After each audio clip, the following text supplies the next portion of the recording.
Get up!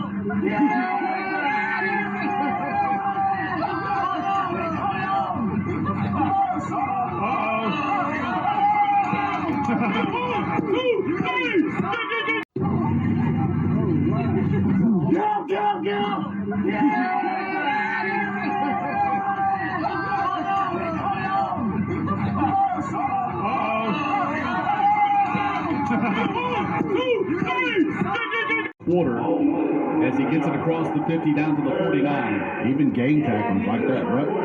Nice little easy completion, but 3 guys was on him before he ever got going. We're off and running at Eddie Henderson Stadium. Great start to this one. Mays leading Douglas County 12-0 after 1.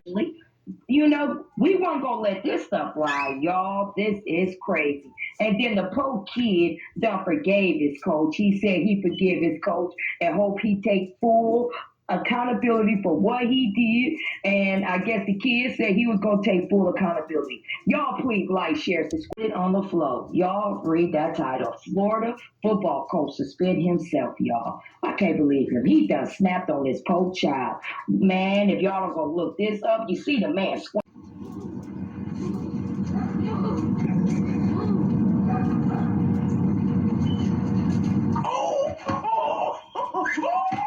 Fred Jasper's now chasing Bobby Knight back to his chair. And he's got him right there. There's the tee. Technical against the bench and against Bob Knight.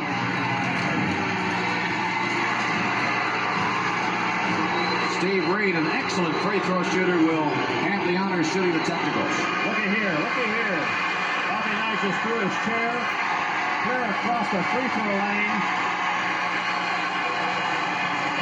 10, but first, take a good look. I would say hard forward. What? That's kind of low. What could be better? Well, your foundation doesn't match your neck. You got fake tits, and your eyes are kind of spread more apart. How do you know they're fake? Just by the whole overall body size, that does not match up. That was kind of rude. On defense, we got a personal foul, lazy on the quarterback, number 88. And not sportsmanlike conduct, number 88 on the defense, has been disqualified.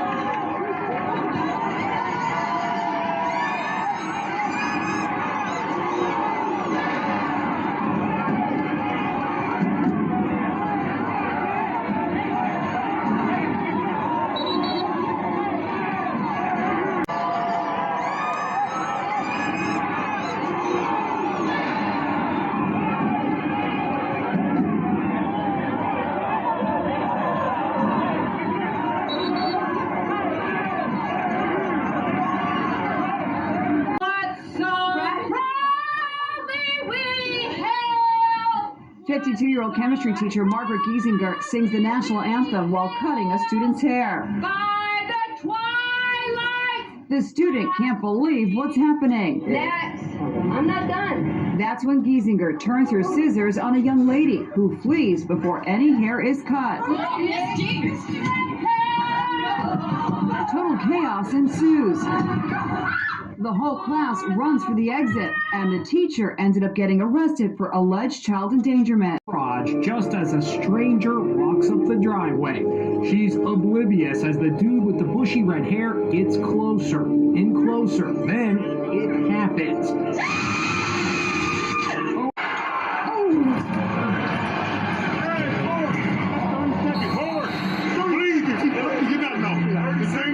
Relax, I got it. I know. Thank you. That should be a tech, honestly. No, I didn't see him. I turned it with him. Nah, I was trying to get out of your way. I was already in sprint mode. My bad. Oh, good. High school kids are being hit with pepper spray by their teacher. Look, as he goes down the line, screams erupt. The teenagers scream in agony as the effects of the pepper spray kick in. Some writhe in pain. The screams get louder. The shocking video shot by a parent is causing a firestorm on social media. Horrifying. No one should have to go through this. They're being sprayed with a toxic substance. It happened during a class on criminal science technology in a high school outside Akron, Ohio. The teacher is the town's former police chief, Jeremy Milford.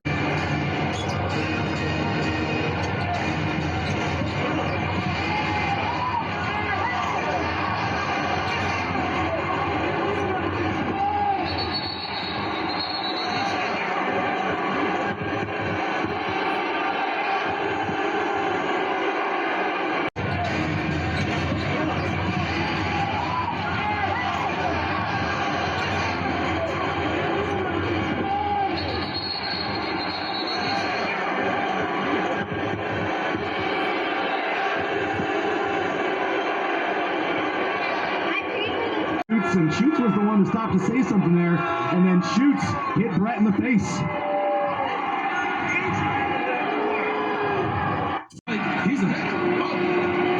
He's making sure that his guys stay back. Student had to shoot a three-pointer. He saved his life. High school freshman Riley Kelly was eating his lunch with his friends when a bite of cheeseburger almost changed everything. Riley told WWNY, "I just didn't chew it all the way."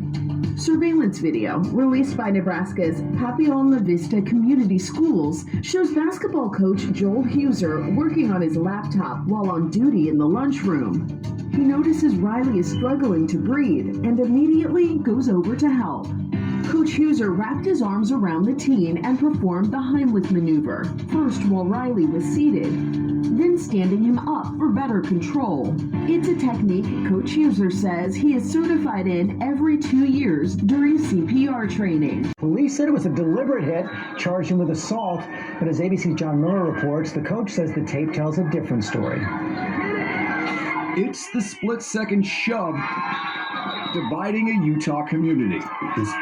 During a game October 6th. Here it is slowed down. You can see Harris make contact with the 13-year-old as he's running down the sideline, knocking him down. If anybody hasn't read this article, I don't read it.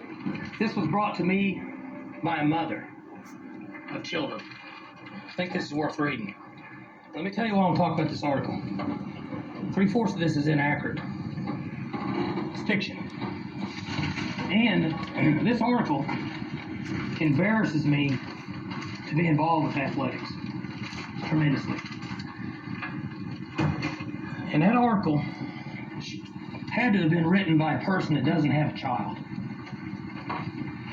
and has never had a child that's had their heart broken and come home upset and had to deal with the child when he is upset and kick a person when he's down.